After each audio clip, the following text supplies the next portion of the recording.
साक्षी साहिल case का video social media से होकर ऐसा कम ही होता है कि कोई पीड़ित का साथ देते। दो लोगों के बीच का मामला है, सोचकर भीड़ बस तमाशा देखती है।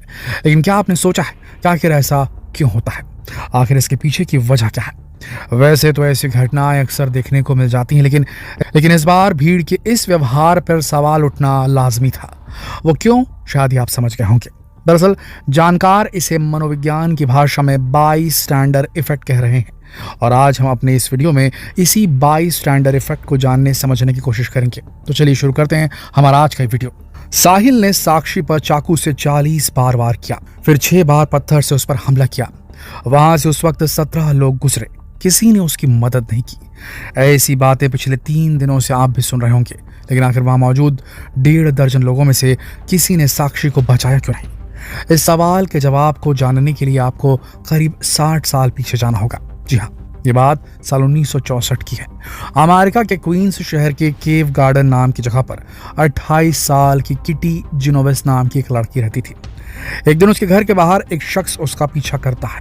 इसके बाद वो शख्स जिनोविस के साथ खुली सड़क पर पहले तो बड़ी बेरहमी के साथ जबरदस्ती संबंध बनाता है, फिर सरेआम उसे जान से मार देता है, वो भी 3 बार चाकू से वार करके। इन सब के दौरान जिनोविस चीखती रहती है, मदद के लिए चिल्लाती रहती है,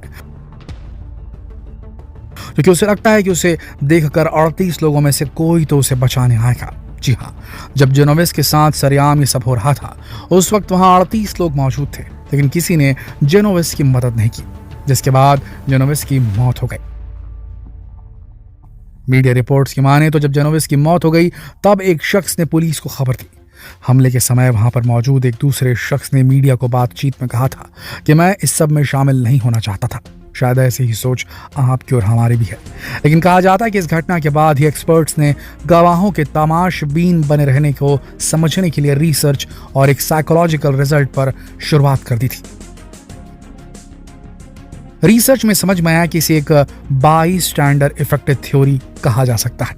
हो सकता है आपने नाम पहली बार सुना हो, लेकिन हमें यकीन है कि आप इस थ्योरी से रिलेट जरूर करेंगे, क्योंकि आपकी और हमारी ही तरह इस समाज से आई थ्योरी है। बाई स्टैंडर थ्योरी का मतलब बताया गया है कि किसी दुर्घटना के दौरान जितने ज्यादा लोग मौजूद होंगे, वहां पर भीड़ के सामने आकर पीड़ित शख्स को बचाने के चांसेस उतने ही कम हो जाते हैं।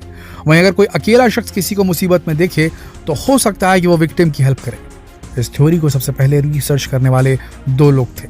इनमें से एक सोशल साइकोलॉजिस्ट बिब लताने और दूसरे जॉन डार्ले थे। इन्होंने रिसर्च के बाद इस थ्योरी को समझाया था।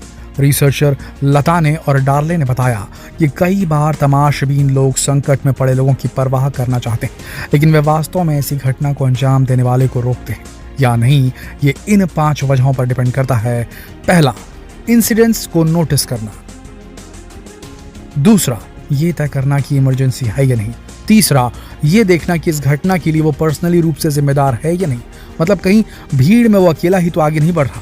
चौथा, हमला करने वाले को रोकने का तरीका चुना। और 5वां, यानी कि लास्ट में बचाने का फैसला करना।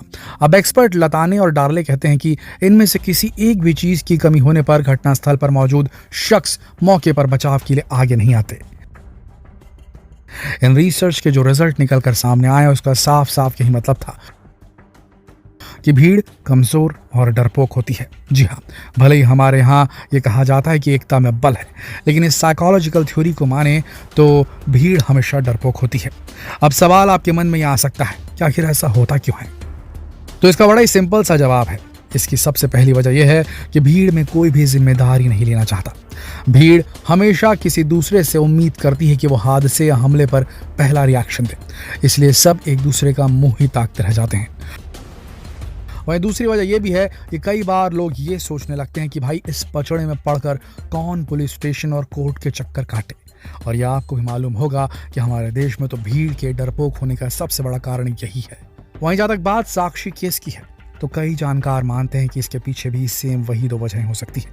पहला, डिफ्यूजन ऑफ रिस्पॉन्सिबिलिटी, और दूसरा, social influence. Diffusion of responsibility, जिसमें हो सकता है कि सभी लोगों को यह लग रहा हो कि जब ये वारदात पहले से ही कुछ लोग देख रहे हैं या फिर देखते हुए चुपचाप चले जा रहे हैं, तो फिर ऐसे में हमें मामले में पड़ने की क्या जरूरत। वहीं सोशल इन्फ्लुएंस में लोग ये सोच रहे होंगे कि अगर कोई इस मामले में आगे बढ़ेगा तो फिर वो भी आगे जाएंगे, यानी कि वेट कर रहे थे कि कोई और जाए तो हम भी साथ देने जाएंगे बचाने के लिए। या फिर ये भी हो सकता है कि साक्षी पर हमला करने वाला शख्स जिस तरह से उस पर चाकू से लगातार वार कर रहा था, उसे देखकर लोग डर गए होंगे कि कहीं साक्षी को बचाने में वो उन पर ही हमला ना करते। लेकिन आपको ये वीडियो देखकर क्या लगता है? अगर वहां तमाशबीन बने सभी लोग एक साथ मिलकर हमलावर को ऐसा करने से रोकते तो क्या साक्षी की जान नहीं बचा जा सकती थी? बिल्कुल साक्षी की जान बच जाती, लेकिन बात तो वहीं घूम कर आती है 22